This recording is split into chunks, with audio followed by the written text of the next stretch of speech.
Good morning, students. Myself J.K. Lakhwani, your science teacher at Scholars Public School, Jaora. तो कल अपन ने types of chemical reaction start किया था, आज अपन उसी को आगे बढ़ाएंगे। तो अपन ने कॉम्बिनेशन रिएक्शन कल देखा था, तो आज वापस लिख दिया। तो कॉम्बिनेशन रिएक्शन मैंने वापस इसलिए लिखा है कि कल इसका छोटा सा एक पार्ट था जो क्या हो गया था, अपना मिस हो गया था। जैसे कल अपन ने देखा था जो कैल्शियम ऑक्साइड होता है वाटर के साथ रिएक्ट करता है तो कैल्शियम हाइड्रोक्साइड और यहाँ पे हीट क्या होती है, फॉर्म होती है। तो इसमें क्या बच गया था, तो इसमें बच ये गया था कि इसका अपन ने यूज नहीं बताया था। तो इसका यूज क्या होता है, इसके अगर अपन यूज की बात करें तो जो स्लैग्ड लाइम फॉर्म हुआ है, स्लैग्ड लाइम का जो सॉल्यूशन होता है वो अपन यूज करते हैं किसके लिए, व्हाइट वॉशिंग द वॉल्स के लिए। जो वॉल्स होती है उसकी व्हाइट वॉशिंग के लिए यूज करते हैं। कैसे करते हैं, क्या होता है वो देखते हैं। तो यहाँ पे जो स्लैग्ड लाइम अपना जो फॉर्म होता है ना, इसे अपन क्या करते हैं, वॉल्स पर लगाते हैं। वॉल्स पे लगाने से क्या होता है, ये जो कार्बन डाइऑक्साइड जो रहती है एटमॉस्फेयर में उसके साथ रिएक्ट करता है और एक कैल्शियम कार्बोनेट की प्रोटेक्टिव लेयर यहाँ पे वॉल्स पे बना देता है। प्लस यहाँ पे क्या होता है, वाटर मॉलिक्यूल बाहर आ जाता है। तो ये जो कैल्शियम कार्बोनेट की जो लेयर रहती है ये क्या करती है, जो वॉल्स रहती है उसको ब्राइटर फिनिश देती है। ठीक है, तो ये अपन को इसका यूज भी पता चल गया कि जो यहाँ पे कैल्शियम हाइड्रोक्साइड जो फॉर्म हो रहा है, स्लैग्ड लाइम फॉर्म हो रहा है, ये जो सॉल्यूशन है इसका जो एक सॉल्यूशन है ये अपन किस में यूज लेते हैं, जो वॉल्स होती है उसकी व्हाइट वॉशिंग में। व्हाइट वॉशिंग में क्यों लेते हैं, क्योंकि व्हाइट वॉशिंग में क्या होता है कि जो ये अपना स्लैग्ड लाइम है ये एटमॉस्फेयर में जो कार्बन डाइऑक्साइड प्रेजेंट है उसके साथ रिएक्ट करता है और रिएक्ट करने के बाद क्या होता है, यहाँ पे कैल्शियम कार्बोनेट की एक प्रोटेक्टिव लेयर बन जाती है जो क्या करती है, वॉल्स को एक ब्राइट फिनिश देती है। ये अपना इसका यूज हो गया। ठीक है, ये कॉम्बिनेशन रिएक्शन नहीं है लेकिन ये क्या है, इसका यूज है कि यहाँ पे आपका जो ये फॉर्म हुआ था इसका यूज क्या है। ठीक है, तो अब नेक्स्ट अपन इसका टाइप देखते हैं। अभी अपन ने कॉम्बिनेशन रिएक्शन कंप्लीट कर लिया, अब इसमें अपन आगे बढ़ेंगे। नेक्स्ट कौन सी थी अपनी, डीकम्पोजिशन रिएक्शन। तो आगे अपन बात करेंगे कौन सी, डीकम्पोजिशन रिएक्शन के बारे में, जो अपना सेकंड टाइप है।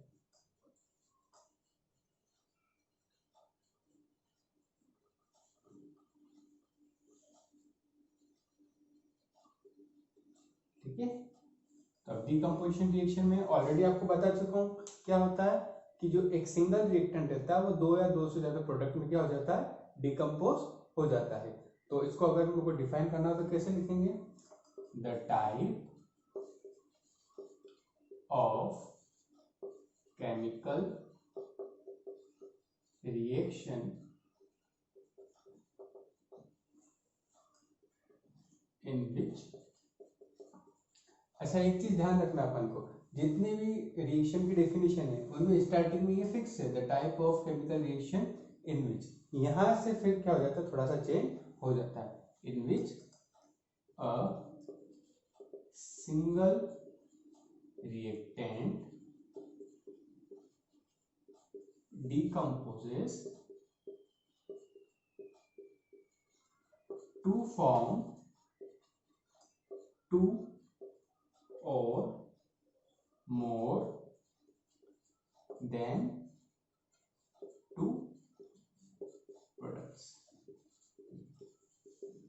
ठीक है, तो अब अपन इसका एग्जांपल देखते हैं। जैसे एग्जांपल में अपन ये समझिए कि मेरे पास है फेरस सल्फेट, ठीक है, FeSO4।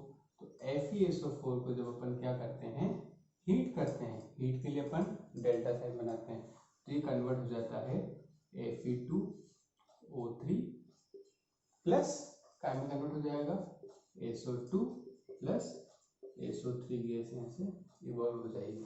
ठीक है, FeSO4 इसको क्या किया अपन ने, हीट किया, हीट करने पर ये काय पे कन्वर्ट हो गया Fe2O3 SO2 और SO3।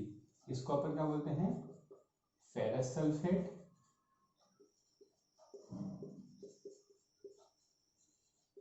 इसे क्या बोलते हैं, फेरिक ऑक्साइड। ये क्या है, सल्फर डाइऑक्साइड। और ये क्या है, सल्फर ट्राइऑक्साइड, ठीक है। ये सब क्या है, ये गैस, ठीक है। ये सॉलिड के फॉर्म में था और ये लिक्विड है, ठीक है। तो ये चीज अपन को समझ में आ गई। अब यहाँ पे अपन ने देखा कि जो डिकम्पोजिशन हुआ ये किसकी प्रेजेंस में हुआ, ये प्रेजेंस में हुआ हीट की।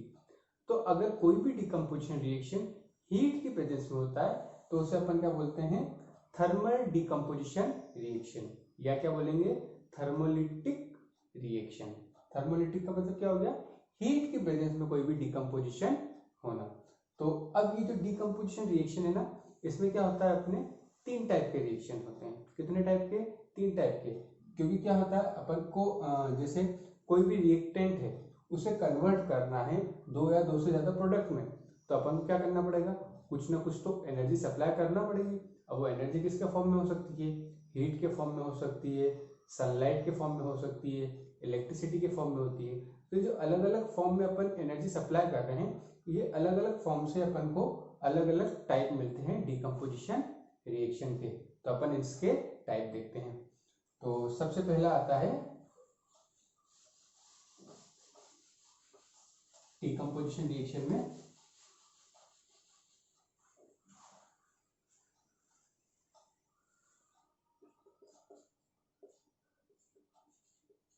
थर्मोलिटिक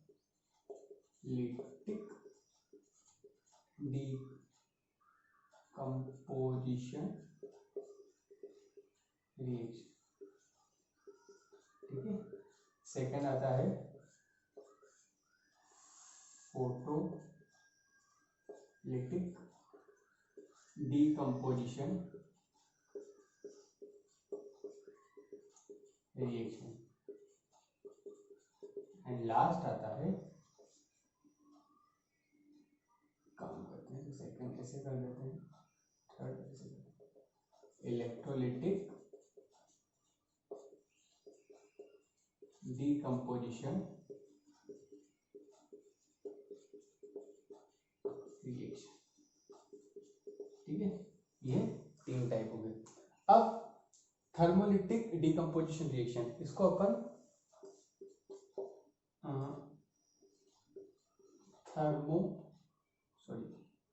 थर्मोलाइसिस भी बोलते हैं, इसको अपन फोटोलाइसिस भी बोलते हैं, और इसको अपन इलेक्ट्रोलाइसिस भी बोलते हैं। थर्मो मतलब होता है यहाँ पे हीट। अगर कोई भी डिकम्पोजिशन रिएक्शन किसकी प्रेजेंस में हो रहा है, हीट की प्रेजेंस में हो रहा है, तो हीट की प्रेजेंस में होगा तो क्या होगा, थर्मोलिटिक।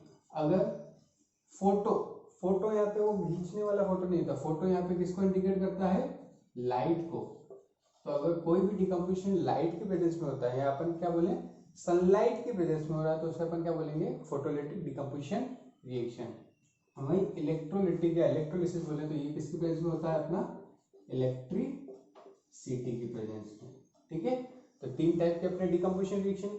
अगर अपन को इनको डिफाइन करना हो तो डिफाइन कैसे करेंगे, जैसे अपन ने डिकम्पोजिशन रिएक्शन को डिफाइन किया था, the type of chemical reaction in which a single reactant decompose into two or more than two product। अब थर्मोलिटिक है तो आगे क्या ऐड कर देंगे, in the presence of heat is called thermolytic decomposition reaction.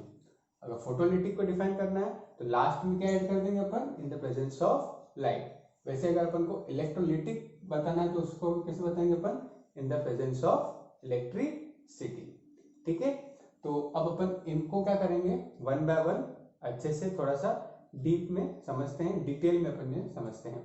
तो सबसे पहले अपन बात करेंगे किसकी,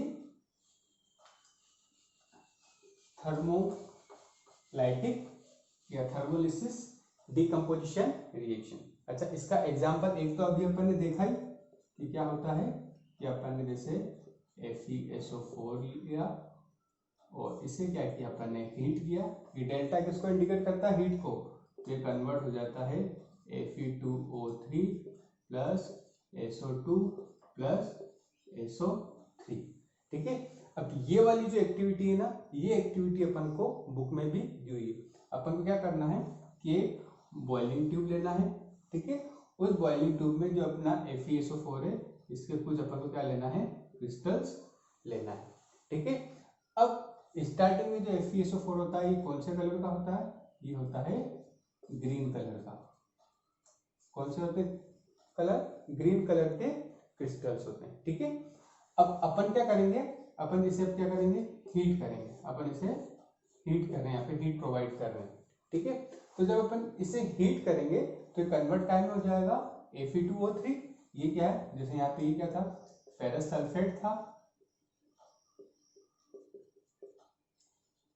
ठीक है, तो ये कन्वर्ट टाइम हो जाएगा फेरिक ऑक्साइड में। और यहाँ पे जो अपने पास फेरिक ऑक्साइड होता है ना, ये अपन को कौन से कलर में मिलेगा, ये अपन को मिलेगा ब्राउन कलर में। ठीक है, प्लस SO2 और SO3 गैस यहाँ पे क्या हो जाएगी अपनी, ये इवॉल्व हो जाएगी। ठीक है, अब अपन से क्या पूछा जाता है कि जैसे एक्टिविटी बेस्ड क्वेश्चन मैंने बताया भी था लास्ट लेक्चर में। अब अपन से पूछा जाएगा कि एक फेरस सल्फेट है जिसको अपन ने बॉइलिंग ट्यूब में लिया, उसे अपन ने फिर क्या किया, हीट किया। तो अब आप ऑब्जर्वेशन बताओ। तो ऑब्जर्वेशन में अपन क्या कर बताएंगे कि एक ब्राउन कलर का पाउडर फॉर्म हुआ है, उस ब्राउन कलर के पाउडर का नाम क्या है, फेरिक ऑक्साइड। ठीक है, इसके अलावा और ऑब्जर्वेशन क्या हो जाएंगे, जैसे पहला ऑब्जर्वेशन तो क्या हो गया होगा अपना, brown colour powder of ferric oxide is formed.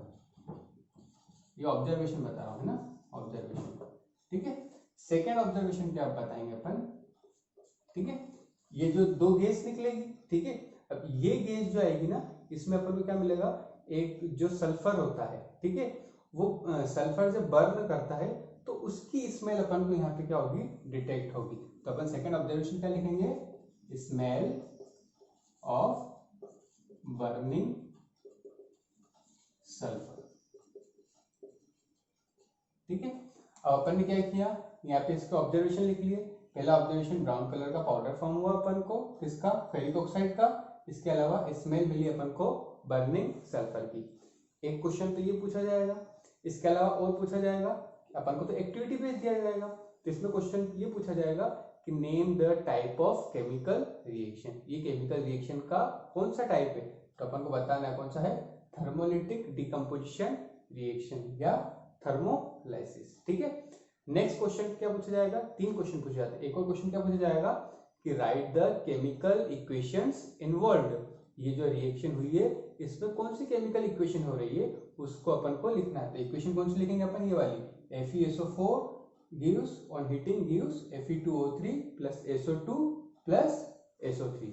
तो ये क्या हो जाएगा, अपना पूरा आंसर कंप्लीट हो जाएगा। तो ये अपन ने क्या समझ लिया, थर्मोलिटिक डिकम्पोजिशन रिएक्शन। अब नेक्स्ट देखते हैं अपन,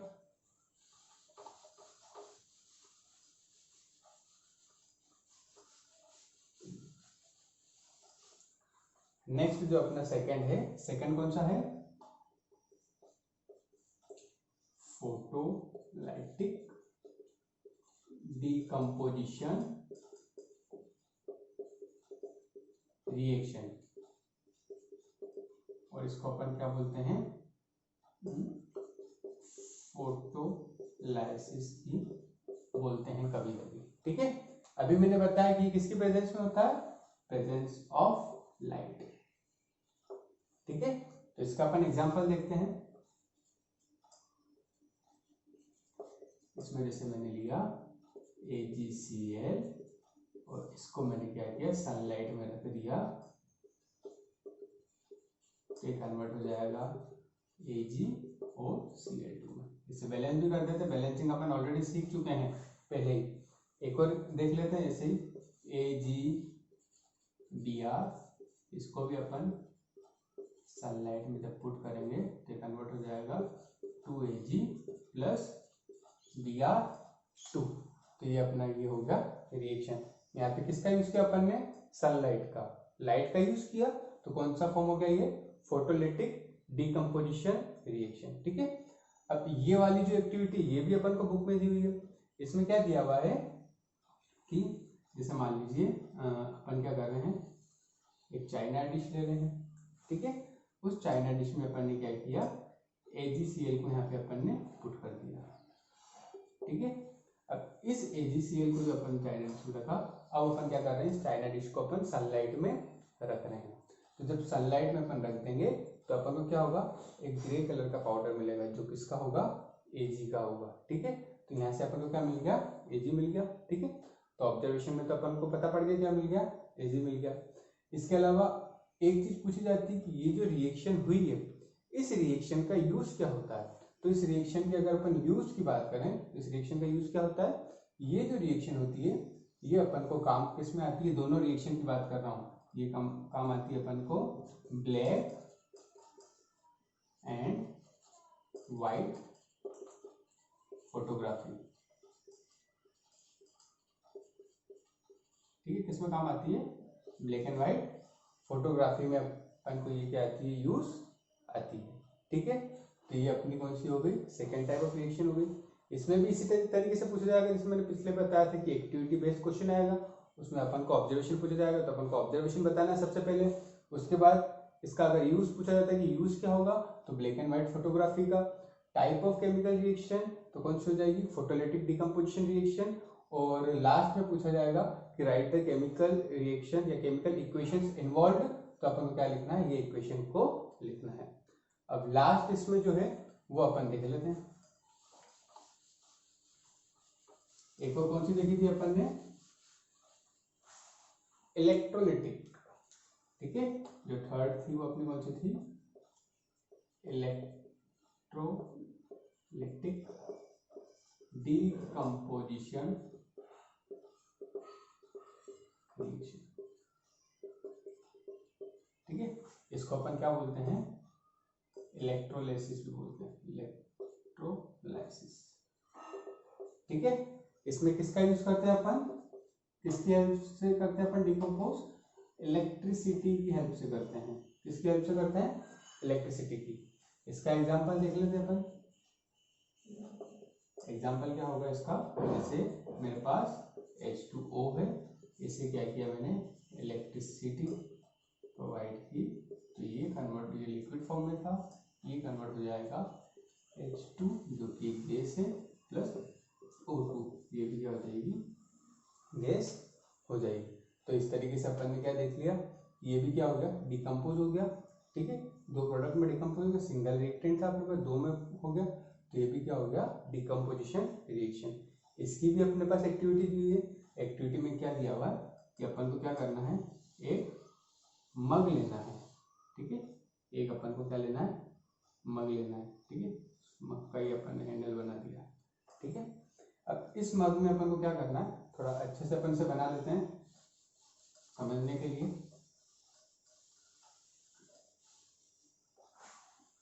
इसमें अपन को क्या करना है, जैसे मैंने क्या किया, एक मग ले लिया, ठीक है। इस मग का अपन ने यहाँ पे हैंडल बना दिया, ठीक है, पकड़ने के लिए हैंडल, ठीक है। अब इसमें क्या करना है, अपन को दो नीचे होल कर देना है, और होल करने के बाद अपन को यहाँ पे क्या लगाना है, स्टॉपर लगा देना है। दो यहाँ पे अपन क्या लगा देंगे, स्टॉपर लगा देंगे, रबर के जो स्टॉपर आते हैं वो लगा देंगे, ठीक है। अब ये स्टॉपर लगाने के बाद अपन को क्या करना है, यहाँ पे अपन को जो कार्बन की जो रोड आती है, कार्बन की रोड इन दोनों स्टॉपर में यहाँ से अपन को क्या करना है, यहाँ से इंसर्ट कर देना है, ठीक है। तो ये क्या कर दिया अपन ने, यहाँ पे रोड को इंसर्ट कर दिया है यहाँ पे, ठीक है। और फिर ये जो यहाँ पे अपन ने इंसर्ट किया है, इसको क्या कर देना है, अपन को एक बैटरी लेना है, बैटरी, ये बैटरी लिया अपन ने, ठीक है। इस बैटरी से अपन को क्या कर देना है, इसे ये कनेक्ट कर देना है। कितने वोल्ट की बैटरी लेंगे अपन, 6 वोल्ट की बैटरी लेना है, ठीक है। इसके बाद क्या करना है अपन को, यहाँ पे इसे वाटर से फिल कर देना है। वाटर कैसे लेना है अपन को, एसिडिफाइड वाटर लेना है, एसिडिफाइड वाटर, ठीक है। इसके अलावा अपन को फिर क्या करना है, यहाँ पे 2 टेस्ट ट्यूब लेना है, इन्वर्टेड टेस्ट ट्यूब मतलब उल्टी टेस्ट ट्यूब अपन को यहाँ पे इंसर्ट कर देना, और इनके अंदर भी क्या फिल होगा, यहाँ पे भी अंदर क्या फिल होगा, वाटर फिल होगा। ठीक है, तो जब अपन यहाँ पे मान लीजिए कि यहाँ पे इसका स्विच लगा हुआ है, तो अब जैसे अपन इसका स्विच ऑन किया तो क्या होगा, इलेक्ट्रिसिटी यहाँ पे करंट पास होगा। अब जब यहाँ पे करंट पास होगा, अपन ने तो यहाँ पे क्या किया था, वाटर फिल किया था, तब जैसे ही इलेक्ट्रिसिटी पास होगी ना, तो यहाँ पे अपन को क्या दिखेंगे, कुछ ना कुछ दोनों यहाँ पे जो टेस्ट ट्यूब है यहाँ पे अपन को बबल्स दिखेंगे। ठीक है, तो ये बबल्स दिखेंगे, बबल्स के साथ साथ यहाँ पे क्या होगा, अपने पास कुछ गैस यहाँ पे इवॉल्व होगी, मतलब एक तो ये वाला टेस्ट ट्यूब है और एक ये वाला टेस्ट ट्यूब है। इन दोनों टेस्ट ट्यूब में क्या होगी, अपन को कुछ ना कुछ यहाँ पे भी गैस दिखेगी और कुछ ना कुछ क्या होगी, यहाँ पर भी गैस दिखेगी। तो एक जो है, एक इलेक्ट्रोड, ये तो हो गया अपना एनोड। ठीक है, ये कौन सा है, पॉजिटिव इलेक्ट्रोड, ये जो है कैथोड।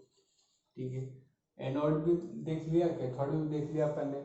अब एनोड पे जो मिल रही है अपन को गैस मिल रही है, कैथोड पे है वहां पे भी गैस मिल रही है, लेकिन एक चीज ध्यान रखना, जो कैथोड रहेगा अपना, यहाँ पे जो गैस मिलेगी वो कैसे मिलेगी, अपन को डबल गैस मिलेगी। कितनी मिलेगी, गैस कैसे मिलेगी, डबल मिलेगी। किसके कंपैरिजन में, in comparison to anode, anode के कंपैरिजन में। तो अब ऐसा क्यों हो रहा है, तो अपन ऐसे समझ सकते हैं कि जैसे अपन को पता है कि ये जो वाटर होता है H2O, ये किससे मिलकर बना हुआ होता है, H2 प्लस O2, इसे बैलेंस कर देते हैं अपन। तो यहाँ पे अपन देखें, अपन के पास जब अपन इसे ब्रेक कर रहे हैं, तो यहाँ पे 2 मॉलिक्यूल ले रहे हैं अपन हाइड्रोजन के, और 1 मॉलिक्यूल ले रहे हैं ऑक्सीजन का। तो जो हाइड्रोजन है वो उसकी क्वांटिटी कितनी है, ऑक्सीजन के कंपेरिजन में डबल है। तो यहाँ पे जो कैथोड पे अपन को जो डबल गैस मिली है, मतलब इसके कंपेरिजन में जो डबल है, यहाँ पे कौन सी गैस मिलेगी अपन को, हाइड्रोजन गैस मिलेगी, और यहाँ पर कौन सी मिलेगी अपन को, ऑक्सीजन गैस मिल जाएगी। ठीक है, तो ऐसा भी बहुत बार पूछा जाता है कि एक इलेक्ट्रोड पे दूसरे इलेक्ट्रोड के कंपैरिजन में गैस डबल क्यों मिलती है। तो क्यों मिलती है, क्योंकि अपन को बताना है कि जो हाइड्रोजन है और ऑक्सीजन है वो एक दूसरे से जब कंबाइन होते हैं वाटर मॉलिक्यूल के फॉर्म करने के लिए, तो कौन से रेशियो में कंबाइन होते हैं, 2:1 में कंबाइन होते हैं। इसलिए जब उनकी इलेक्ट्रोलिसिस होगी, तब भी जो अपन को हाइड्रोजन और ऑक्सीजन मिलेगी वो कैसे मिलेगी, 2:1 के रेशियो में मिल जाएगी। ठीक है, होपफुली ये आपको ये चीज भी समझ में आ गई होगी। आज के लिए इतना ही। Thank you, happy learning with scholars.